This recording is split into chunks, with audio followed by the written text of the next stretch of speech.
What would you do if your own brother came back after 20 years, and he came back with nothing? No car, no money, no suitcase. Only one black nylon bag, a shirt torn at the shoulder, and a pair of shoes that had walked too far. Would you open your gate for him? Or would you find a reason, a small, polite reason, to keep it locked? Tonight, I want to tell you about a family in Nnewi, in Anambra State. 2 of them had plenty. 1 of them had almost nothing. And when the forgotten brother came home from Italy and knocked on all 3 doors, only 1 of them opened. Why did a man with money pretend to be broke? What was he writing in that small black book every night? And why did a village elder quietly count in an old exercise book which gates opened and which gates stayed shut? Stay with me until the end, because the last 10 minutes of this story will sit in your chest for a long time. And if stories like this one move you, please subscribe to the channel and tap the notification bell so the next one finds you. Now, let us begin. The rain came early to Nnewi that year. It came in the middle of the night, on the zinc roof of a small back room in Umudim. It woke Chidalu Odume the way it always did, with a sound like 100 small hands drumming above her head. She lay still for a moment. Then she counted. 3 breaths beside her. Her 3 children, asleep on the mat, packed together the way children pack together when the room is small and the night is cold. The oldest with an arm across the youngest. The middle one turned to the wall. Chidalu was 42 years old. She had been a widow for 6 years. Her husband had gone out on a Wednesday morning to buy shock absorbers at Nnewi market and had never come back, because a fuel tanker lost its brakes on the Onitsha road, and that was that. There had been no long sickness to prepare her, and no chance to say anything at all. One morning he kissed her forehead. By evening she was a widow with 3 children and a shop full of goods she did not know how to sell, she learned. That was the thing about Chidalu. She always learned. She sold second-hand clothes now, okrika, bend-down select. Every Tuesday and Friday she went to the bale sellers, bought what she could afford, and carried it back on her head or on the back of an okada. She spread it on a wooden table in the open part of Nnewi market, under a torn blue umbrella. Shirts, wrappers, children's trousers, jeans. She washed them, folded them, and sold them for 200 naira, 500 naira, sometimes 1,000 if the material was good. On a good day, she made 4,500 naira. On a bad day, she made 800. On the very bad days, she made nothing at all and carried the same clothes home and folded them again. She owed the bale supplier 192,000 naira. She owed her landlord 4 months of rent, which came to 60,000 naira. She owed the school 40,000 for the term. The numbers lived in her head all day like small stones in a shoe.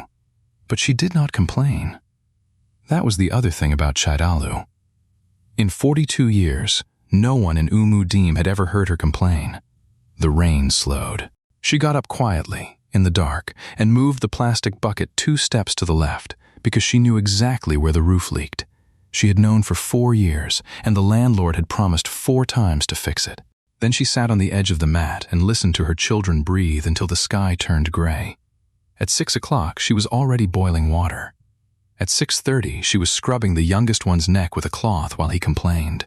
At 7, they left for school in uniforms that had been washed so many times the blue had gone soft. At 7:45, she was at Nnewi market, spreading okrika on her table. Nnewi in the morning is a living thing. The spare parts men roll up their shutters and the sound goes down the whole line like thunder. Boys push wheelbarrows loaded with engine blocks and shout for people to move. Wholesalers stand outside their shops with a phone in each hand, calling prices to Onitsha, to Aba, to Lagos. Nnewi is a town built on car parts. People call it the Japan of Africa, and they are not joking. There are men in that town who started with 1 table of bolts and now own factories. Chidalu's brother Ikenna was one of those men. His warehouse stood 4 streets from her table. 3 floors, painted cream, with a green gate and a gateman in a uniform. Ikenna Odume, importer, filters, bearings, clutch plates. He had a Toyota Prado and a house in Otolo with tiles that shone like water. He had not visited his sister's stall in 5 years. Her other sibling, Ozioma, had married a politician. Ozioma lived in Nnewi in a house behind a black gate with brass lions on the pillars. She wore lace to church that cost more than Chidalu's entire table of goods. She had once sent Chidalu 5,000 naira through someone's driver in an envelope without a note.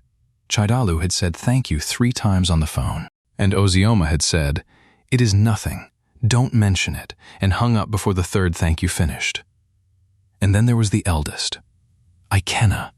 Nobody talked about Ikenna.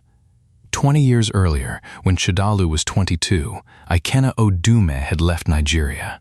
He had gone through Libya, then across the sea in a boat that should not have carried that many people, and somehow he had reached Italy. For 2 years, nobody heard anything. Then a call came from a town called Turin. Then another call, a year later. Then the calls stopped. Their mother had waited for those calls until the day she died. She used to keep the phone beside her pillow. When she was dying, she asked, twice, whether Ikenna had called. He had not. He did not come home for the burial. He did not send money for it. Jike paid for the coffin and told everybody at the wake, loudly, in front of the Umunna, that he had paid for the coffin. Ozioma paid for the canopies and told everybody about the canopies. Chidalu had washed their mother's body with her own hands. Nobody announced that. So when a boy from the village came running to her table on that Thursday morning in October, breathing hard, with his slippers slapping the ground, Chidalu did not understand what he was saying at first. "Auntie Chidalu! Auntie! Somebody is at the compound. He said he is your brother." Chidalu looked up from a pile of trousers. "Which brother? Ajike?" "No, not Ajike." He said his name is Ikenna. Her hand stopped moving. For a moment, the whole market went quiet in her ears. The shouting, the wheelbarrows, the radio, all of it went far away, and there was only her own heartbeat, and that name she had not said out loud in a long, long time. "Ikenna," she said. "From Italy?" He said from Italy. Chidalu stood up so fast that she knocked a stack of shirts off the table. She turned to the woman at the next stall, Mama Ifeyinwa, who sold slippers. Please watch my table." "Chidalu, what happened?" "Your face has changed. My brother has come home." She did not take an okada, because an okada was 200 naira, and 200 naira was 200 naira. She walked. Then she ran. Then she walked again, because 42-year-old knees are not 22-year-old knees, and then she ran again anyway. The family compound sat at the edge of the village, 20 minutes past the market, behind a low wall with cracked plaster. The old Obi, the meeting house their father built in 1979, still stood in the middle of the yard with its faded red door. Nobody lived there now. There was a man sitting on the low wall. She slowed down. Her chest was burning. She put a hand on the mango tree and looked at him. He was thin. That was the first thing. Not slim, thin. His shoulders came forward like a man who had been cold for a long time. His shirt was gray and torn at the left shoulder, sewn once with thread that did not match.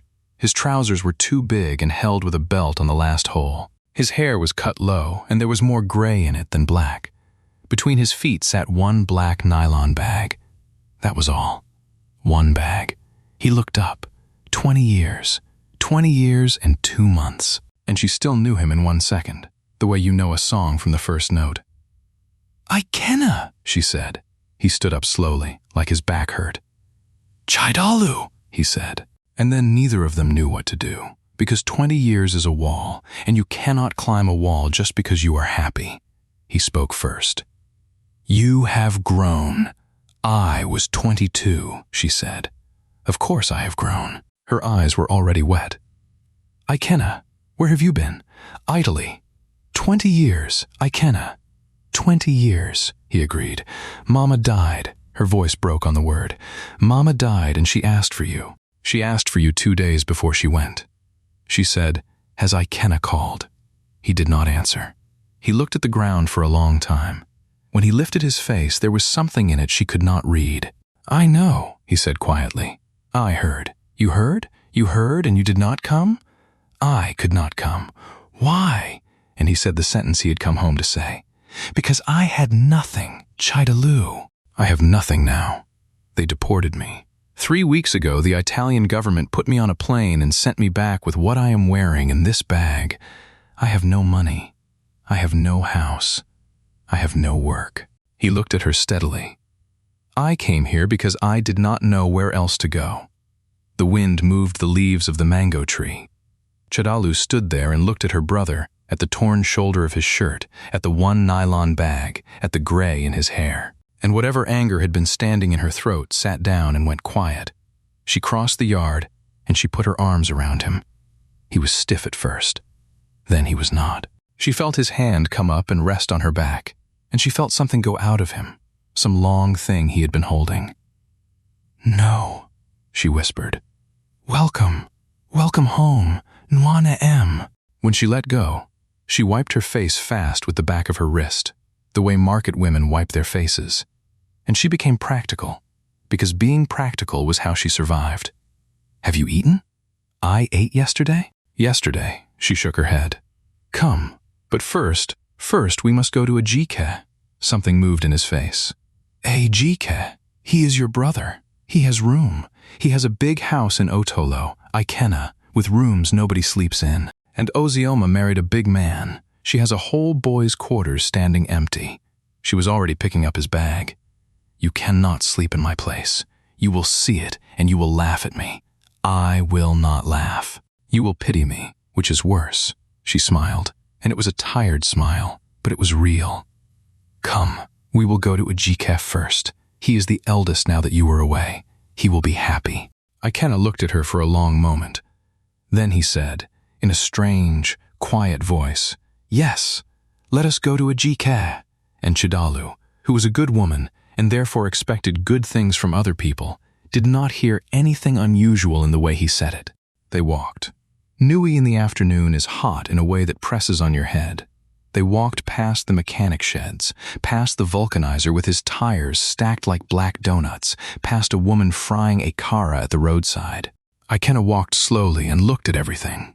He stopped once in front of a shop selling brake discs and stood there so long that Chidalu had to call him. "Ikenna? Are you tired?" "No." He was staring at the shop sign. This street used to be bush. Ejike's warehouse gate was painted green. The gateman sat on a plastic chair beside it with a small radio. "Good afternoon," Chidalu said. "Please, is Oga Ejike inside?" The gateman looked at her. Then he looked, longer, at the man behind her with the torn shirt and the nylon bag. "Who are you?" "I am his sister." The gateman's face did not change. He knew who she was. Everyone in that part of Nnewi knew that the big importer had a sister who sold okrika at Nnewi. He simply had instructions, and the instructions did not care what he knew. "Wait here." They waited 18 minutes in the sun. Ikenna did not sit. He stood with the nylon bag in his hand and watched the gate. Then the small door in the big gate opened, and Ikenna Odume came out. Ejike was 46. He had grown wide in the way successful men in Nnewi grow wide, with a stomach that arrived before he did. He wore a white kaftan with fine embroidery at the neck and a gold wristwatch and leather slippers. He had a phone in his left hand, and it was ringing while he walked, and he silenced it without looking. He stopped 3 steps away from them. "Chidalu," he said. "Kedu? Ejike!" She was almost laughing with the joy of it. "Ejike, look. Look who is here. It is Ikenna, our brother. He has come back."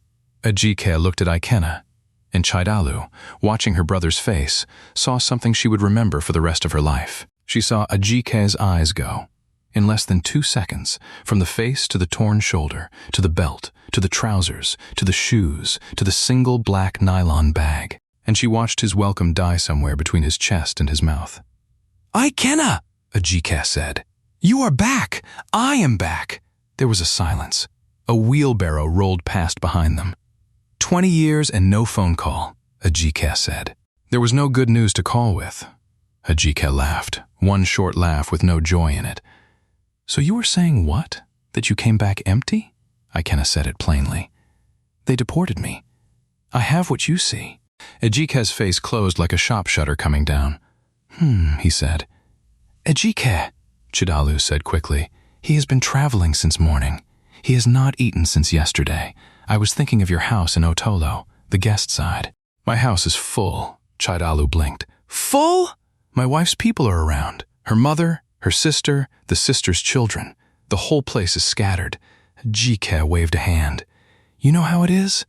Ejike, you have 7 bedrooms." "Chidalu, His voice sharpened. Are you now counting my rooms for me? No, I only meant, because I am the one paying for those rooms. He turned back to Ikenna, and his tone changed into something worse than anger. It became reasonable.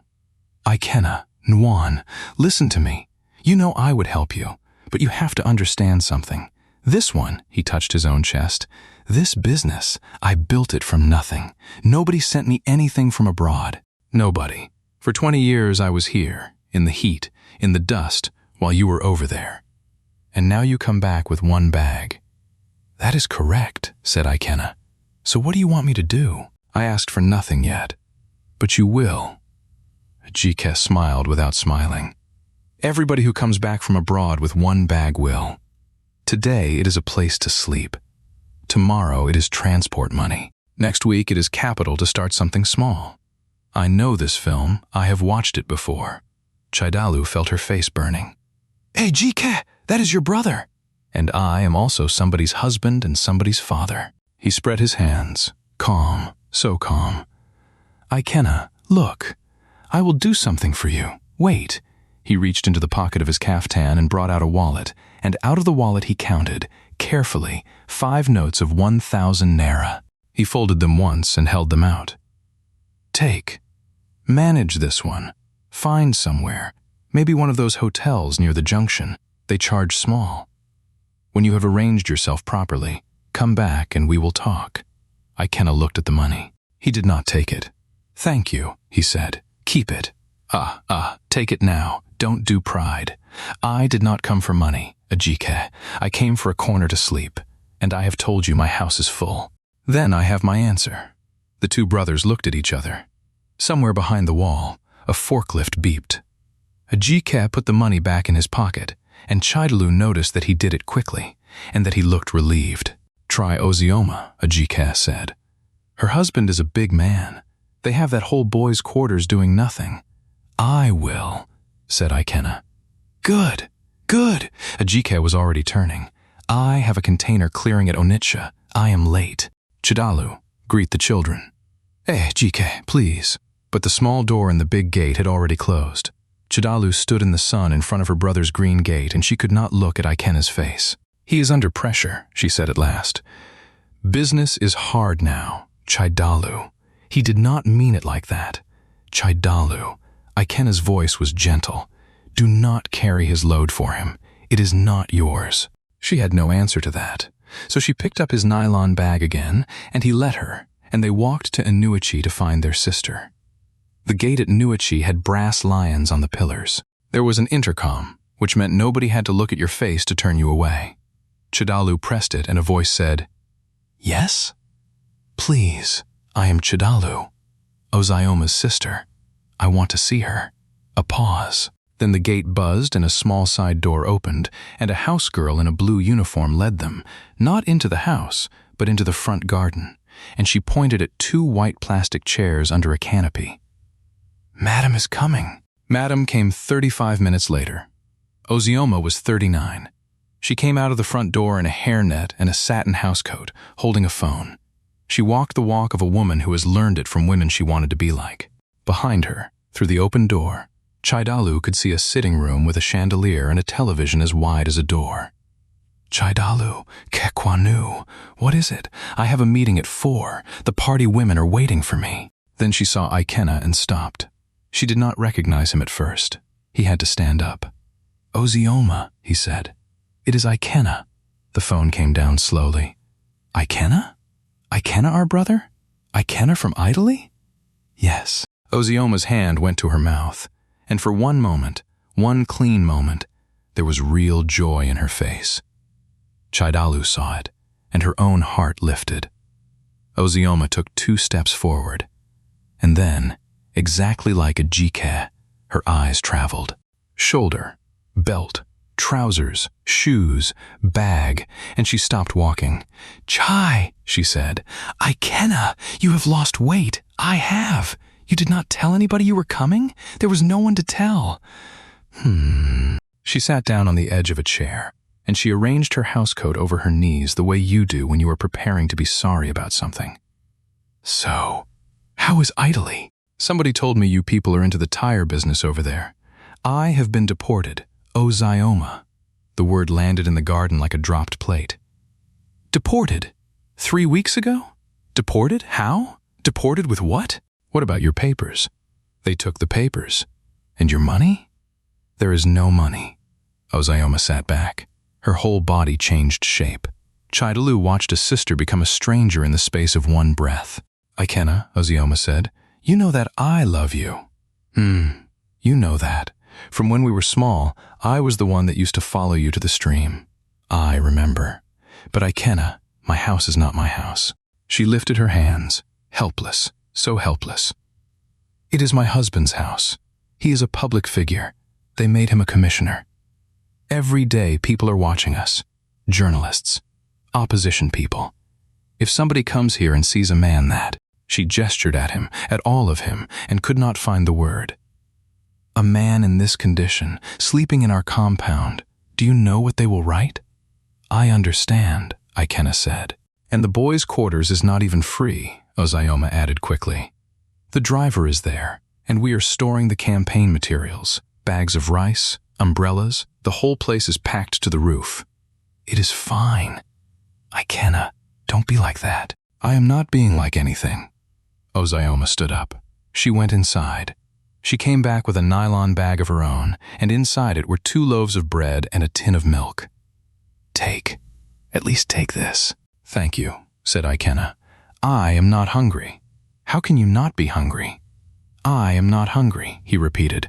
She pushed it into Chidalu's hands instead, which was easier, and Chidalu took it, because refusing would have started a fight, and Chidalu did not have the strength for a fight that day. Chidalu, you will manage him small, a bee, Zyoma said. You people are on that side? It is closer. Chidalu looked at her sister. I have 1 room, she said quietly. 1. 3 children sleep on the floor. Ihan, so he will manage with you now. Family is family. Zyoma was already checking her phone. Me, I will send something. Next week. Let me first see how this month is going. This commissioner work has not started paying. People think we are eating money, but we are not eating anything. She walked them to the gate herself, which she probably thought was kindness. At the gate, she said, Ikenna, welcome back, eh? Welcome. God will provide. Amen, said Ikenna. The small door closed behind them. They stood on the street in the late afternoon sun, between the brass lions and the gutter, and neither of them said anything for a while. Then Ikenna said, Chidalu. Do not cry. I am not crying. You are. It is sweat. He said nothing. He simply took his nylon bag back from her hand and carried it himself, and they began the long walk to Umudim. Halfway there, at the junction where the bread sellers stand, he stopped and looked at her. You have not offered me anything, he said. What? You have not asked me to come to your house. You have been quiet since Nnewi. Chidalu looked at her feet. Then, in a small voice she had not used since she was a girl, she said the thing that had been sitting on her chest for 2 hours. Ikenna, I am ashamed. Of what? Of my room. Her voice shook. You went to Europe. You have seen how people live there. My place is 1 room, behind another person's house. The roof leaks. There is no toilet inside. I fetch water from the tap in front. My children sleep on a mat because I sold the bed 2 years ago when the middle one had typhoid. She was crying now, properly, and she was angry at herself for it. I did not want you to come back after 20 years and see your sister living like that. That is why I took you to Ajike first. I wanted you to sleep somewhere you would not be ashamed of me. Ikenna stood very still. Then he said, Chidalu, look at me. She looked at him. I have slept, he said, on the floor of a warehouse in Turin with 14 other men for 2 years. I have slept in a bus station in Palermo. I have slept in a boat with water in it. Do you think a mat frightens me? It is not the mat, she whispered. It is what it says about me. It says, Ikenna answered, that you kept 3 children alive alone for 6 years. That is what it says. And then he did something that surprised her. He took her hand, the way he used to when she was a small girl and he was walking her to the stream, and he said, Take me home, Nwa Ne Em. So she took him home. The room was behind a bungalow on a street with no name, down a path between two walls, past a line of buckets and a plantain tree. It was one room. There was a mat, a small wooden table, a plastic cupboard with two doors, a bench, a kerosene stove on the floor, and a curtain over a nail where the clothes hung. On the wall, there was a calendar from a cement company, 2 years old. And there was one photograph in a cracked frame of a young woman and a young man on their wedding day. The bucket was still under the leak. Chidalu stood in the doorway and did not look at her brother's face. "Sit," she said. "There is only the bench." Ikenna put down his bag by the door. He walked to the wall and looked at the photograph for a long moment. "Nnamdi," he said. "You remember him? He came to the house once, before I traveled. He was afraid of Papa. Everybody was afraid of Papa." She almost laughed. "He was a good man, Ikenna, Nnamdi. He was very good to me. I am sorry I was not here." "You were not the only one who was not here." She turned to the stove because she did not want to keep talking about it, and she lifted the lid of the pot. Inside there was rice. Not much. About 1.5 cups, cooked in the morning with a little palm oil and pepper and 3 pieces of dried fish. She had broken them into 6 smaller pieces so it would look like more. It was meant to be dinner. It was also meant to be the next day's lunch, because Friday's sales had been bad, and Saturdays would decide whether she bought bail on Tuesday. She stood there with the lid in her hand and did the mathematics in her head. The same mathematics she did every single day. 4 people were about to become 5. She put the lid down, and she went to the plastic cupboard, and she took out the last cup of gari and the last 3 fingers of okra, and she started to cook again. Ikenna watched her from the bench. "Chidalu, sit down. That pot was for tomorrow." She did not turn around. "How do you know what my pot is for?" "Because I have lived in a room like this," he said. "I know what a pot means. Then keep quiet and let me cook." The children came back from school at 4:30 and stopped dead in the doorway when they saw a strange, thin man on their bench. Chidalu put her hand on the oldest one's shoulder. "This is your uncle, my brother. He has come from Italy." "Good evening, sir," said the oldest, who was 13 and serious. "Do not call me sir," said Ikenna. "Call me uncle." The youngest one hid behind his sister for 4 minutes and then came out and asked whether Italy had lions. "No lions," said Ikenna. "Only cold, so much cold that your fingers stop working, and factories, and men from Nnewi. Everywhere in this world there are men from Nnewi. They ate at 7, on the floor, from 3 plates between 5 people. Rice and okra soup and gari. Chidalu served her brother first, and she gave him the biggest portion, and she put 2 of the 6 pieces of dried fish on his plate. He looked at the plate. Then he looked at her. Then he ate. He ate everything. He scraped the plate with his fingers, and he finished the soup, and he did not leave 1 grain of rice. When he was done, he sat back against the wall and closed his eyes and said, "Chidalu, that is the first food I have tasted in 3 weeks. You said Ozayoma gave you bread. I did not eat Ozayoma's bread." "Why?" He opened his eyes. "Because it was not offered. It was pushed." Chidalu did not know what to say to that. She washed the plates outside under the tap in the dark. When she came back, her brother was sitting exactly where she left him, with a small black notebook open on his knee, writing. He closed it when she came in. Not fast, just closed it. "What are you writing?" "Things I do not want to forget." "Like what?" "Like the fact that you gave me 2 pieces of fish out of 6, he said, "and kept none for yourself." She had not thought he noticed. She had served the plates in the dark corner precisely so he would not notice. "Ikenna." "Go and sleep. You look like a man who has not slept in a year. He slept on the mat with the children." She hung the curtain across the corner for herself and lay on a wrapper on the bare floor. She listened to the rain start again, and she thought, 5 of us now, and the roof leaks, and I owe 192,000 naira. And she thought, but he is home. My brother is home. She fell asleep, smiling, with the rain still going on the zinc above her head. The first clue came on Monday, at the market, and it came from a boy. Nnewi has a cobbler near the entrance. An old man called Papa Vitus, who has mended shoes at that same spot since 1988. His son works beside him, a young man of about 25, who does the sewing now because his father's eyes have gone. Ikenna had begun to walk with Chidalu to the market every morning. He did not sell. He sat on a low stool at the corner of her stall with his notebook, and he watched. He watched the traders, the buyers, the boys pushing wheelbarrows, the wholesalers on their phones. Sometimes he asked her a question. How much do you pay for a bale? Depends. 65, 70,000 for the good grade. And the transport? 6,000 from Onitsha. And what does the table cost you? 2,500 a month to the market union, plus 500 a day for sweeping and security. Plus, if the union does anything, a levy. He wrote it down. Ikenna, why are you writing my expenses? Because nobody has ever written them, he said. Not even you.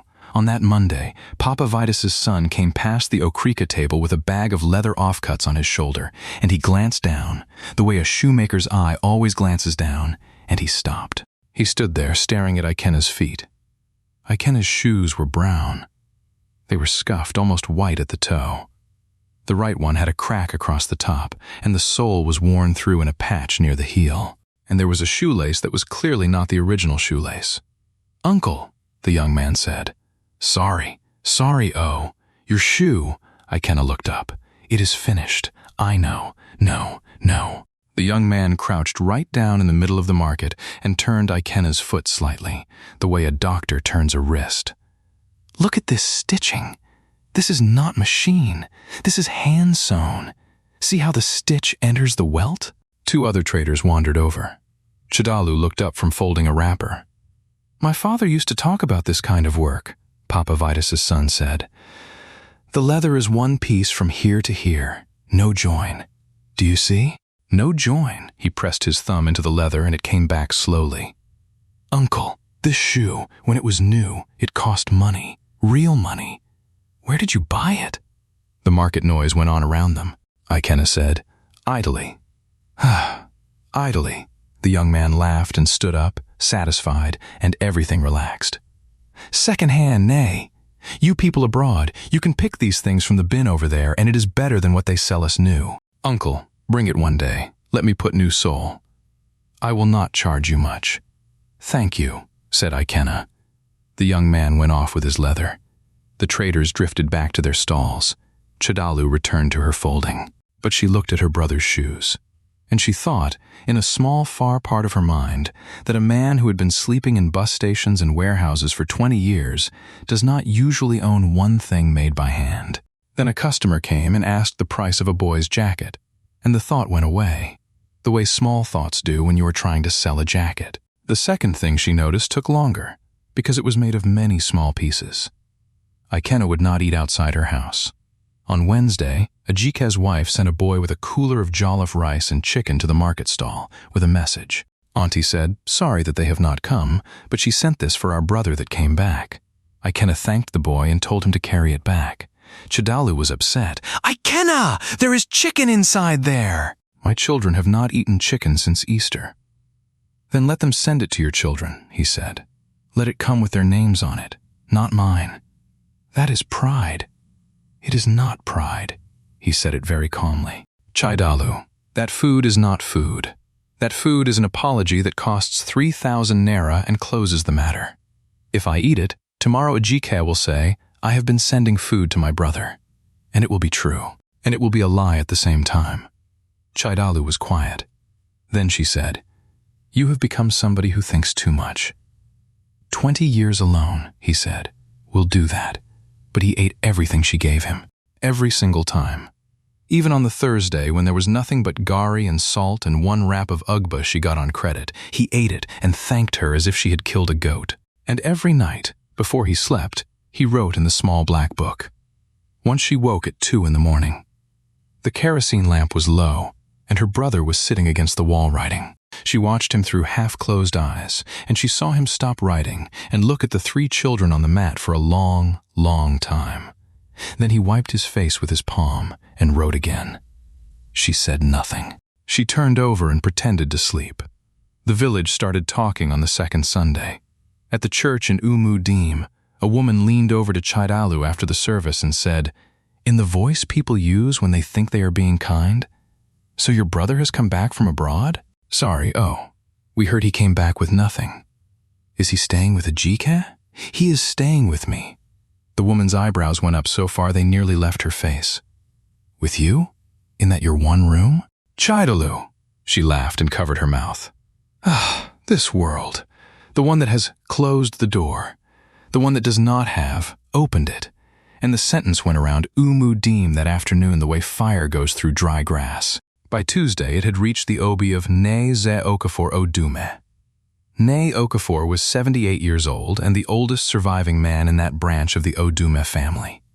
He was their father's younger cousin, which in Igbo land made him their father too. He walked with a carved stick and he wore a red cap, and he had one habit that people in Umudim joked about but also feared. He wrote things down. He had a stack of school exercise books in a wooden box under his bed, and in them, in careful handwriting, were 40 years of village records. Who married whom? Who paid what at which burial? Who promised to help with the town hall roof and did not come? He never used the books to shame anybody. He simply had them, and people knew he had them, and it made them behave slightly better than they would have. On that Tuesday morning, Nnewi Okafor sent a small boy to Nkwo market with a message for Chidalu. Bring your brother. They went that evening. The old man sat on a wooden chair in front of his obi with a lantern beside him and a bowl of kola nut on a stool. Ikenna went down on one knee when he entered the compound and touched the ground and said, Nje wo. Nnewi Okafor looked at him for a long time in the lamplight. Ikenna Odume, he said. The one who went. The one who went. Nj. The old man broke kola and prayed, and they ate it. Then he sat back. They say you came back with nothing. That is what they say. I did not ask what they say.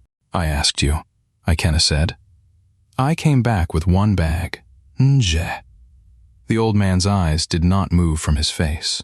And Chidalu, watching, had the strangest feeling that the two of them were having a completely different conversation from the one she could hear. Said Nnewi Okafor. He turned to Chidalu. And you took him in. He is my brother. Ejike is also his brother. Ozioma is also his sister. Chidalu looked at the ground. I do not want trouble, Nez. I did not ask for trouble. I asked a question. The old man reached beside his chair and brought out an exercise book with a blue cover. He opened it on his knee, and Chidalu saw that on the open page there were dates and names and short lines of writing. He picked up a biro. Thursday the 9th of October, he said aloud as he wrote. Ikenna Odume returns, goes first to the gate of Jike Odume at Otolo. Waits 18 minutes in the sun. Gate does not open, he wrote. Same day. Goes to the gate of Ozioma at Nnewi. Sits in the garden. Waits 35 minutes. Given bread. Told the boys' quarters is full of rice and umbrellas. Chidalu's mouth had fallen open. Zeh, how do you know all this? Child, said the old man, without lifting his eyes. I am 78 years old, and this village has 200 pairs of eyes, and all of them talk to me. He kept writing. Same day. Ikenna Odume enters the one room of Chidalu Odume at Umudim. Is fed from a pot meant for 2 days. He closed the book. That is all, he said. I am not judging anybody. I am only writing what happened. One day somebody will want to know what happened. He looked up at Ikenna. Am I not so, my son? And Ikenna, very quietly, said, You are so, Nje. The trouble came 11 days later, and it came from 2 directions at once. On the Friday, Chief Nwabwes, who supplied her bales, came to the market himself. He stood in front of her table with his arms folded, and he did not lower his voice, because a debt announced is a debt half collected. Chidalu, 192,000 naira. Chief, please, give me till month end. You said month end last month. He looked at her table, at the folded trousers, at the torn blue umbrella. Chidalu, I like you. Everybody likes you. But liking does not pay onitsha. If it is not cleared by Wednesday, I will collect the goods and give your space to somebody else. He walked off. Half the market had heard, and on Saturday morning, her landlord knocked on the door of the back room. He told her, in front of her children, that 4 months was too much. He said he had a nephew coming from Kano who needed a room, and that she had until the end of the month. Chidalu sat on the bench after he left, with her hands flat on her knees, and she did not cry, because the oldest child was watching her, and she had made a rule 6 years ago never to cry in front of that particular child. Ikenna came in from the tap with a bucket. He looked at her face. He put the bucket down. "How much?" he said.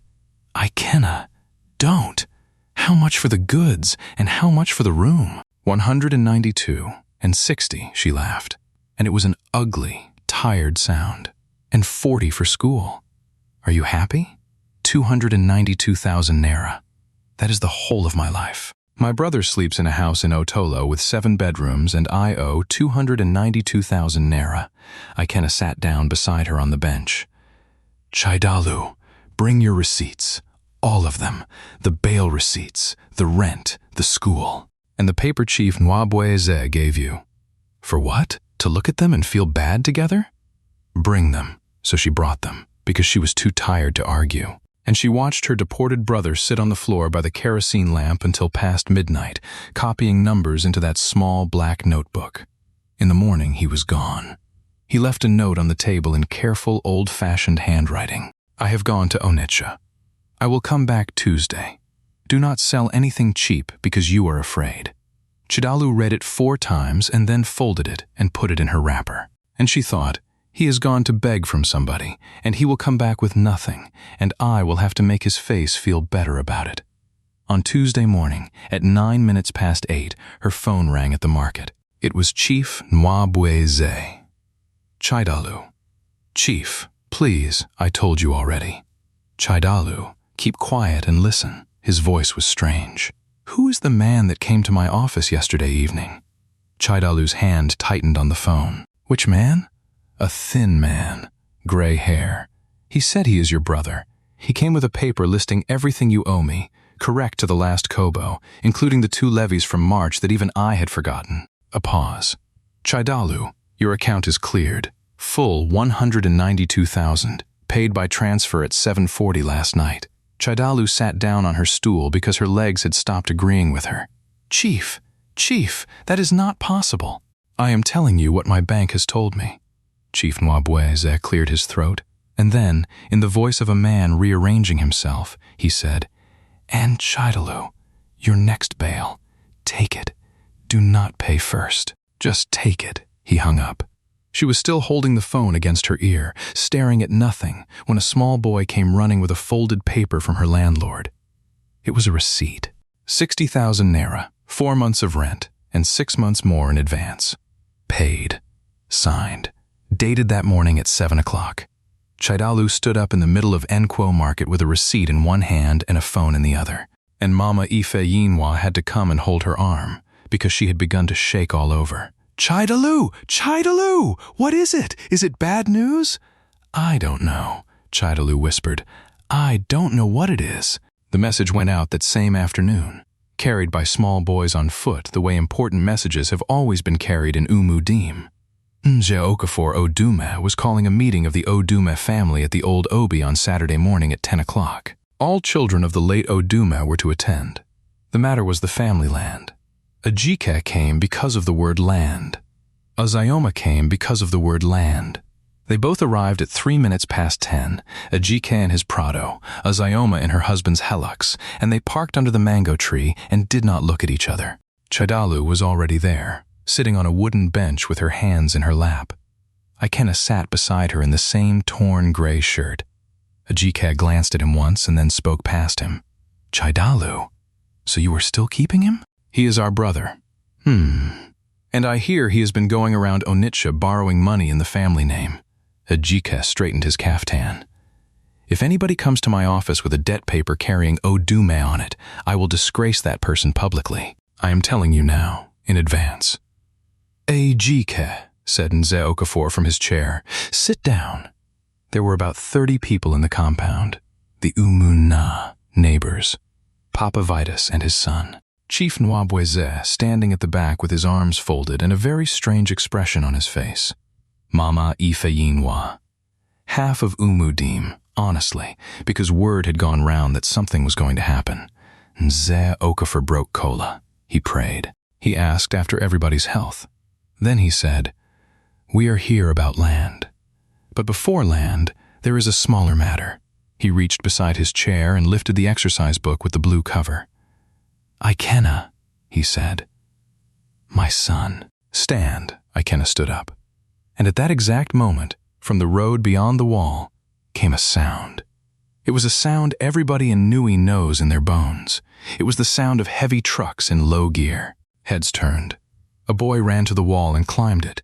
"Trucks!" he shouted. "Trucks are coming! 1, 2, 3, nah! They are 6! 6 trailers!" They came slowly up the village road, 6 of them, and they did not stop at the compound.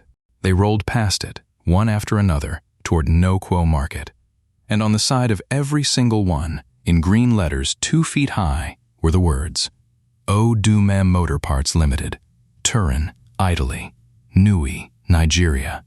Nobody in that compound spoke. Ikenna Odume stood up very slowly, and he read the side of the last truck as it passed, and Chidalu watched the blood leave his face.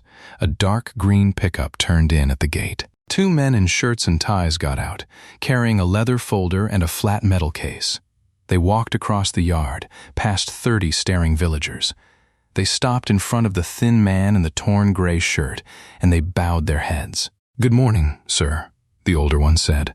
"The consignment has arrived. Customs cleared at One on Thursday.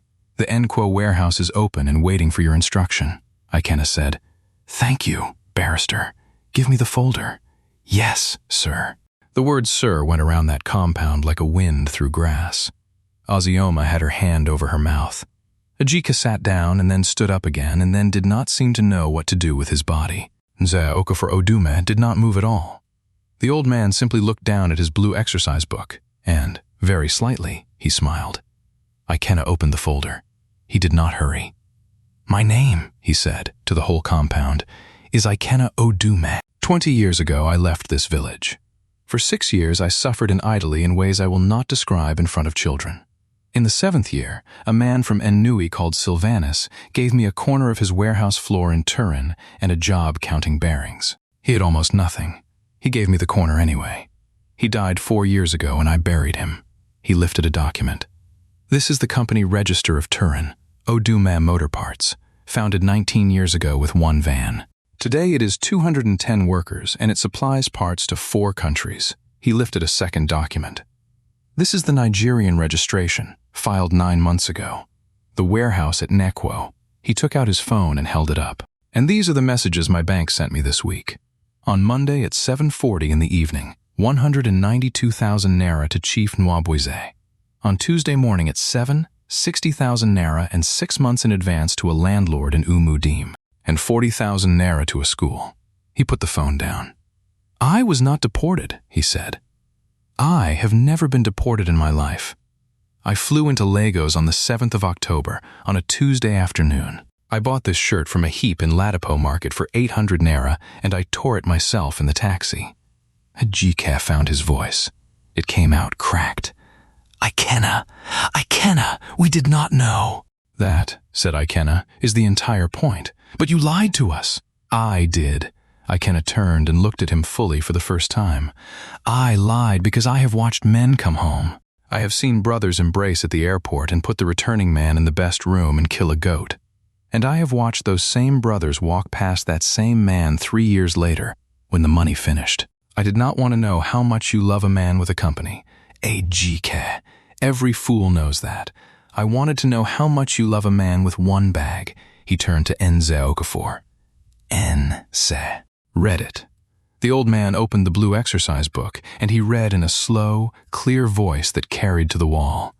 "Thursday, the 9th of October. Ikenna Odume, at the gate of Ikenna Odume, Otolo, waits 18 minutes in the sun. Offered 5,000 naira and told to find a hotel. Gate does not open. Somebody in the crowd made a small sound. Same day, at the gate of Ozioma, Nnewi. Waits 35 minutes in the garden. Told the boys' quarters is full of rice and campaign umbrellas. Given bread at the gate. Gate does not open. Ozioma was crying now, quietly, into her wrapper. Same day, Nze read. Chidalu Odume, 1 room, Umudim. Clears her children's mat. Cooks the pot that was meant for 2 days, and gives her brother 2 pieces of fish out of 6, and keeps none. 22 days. Feeds him every day, asks him for nothing on any day. He closed the book. "That is what I have written," said the old man. "I have written no opinion. Let each person carry his own name." Ikenna walked across the yard and stood in front of Chidalu. She got up. She was shaking her head slowly, over and over, and her mouth was moving, but nothing was coming out. "Chidalu," he said, "you let me feed you." Her voice broke completely. "You let me feed you out of that pot. You had 6 trailers, Ikenna, 6 trailers, and you ate my gari and salt." "Yes." "Why?"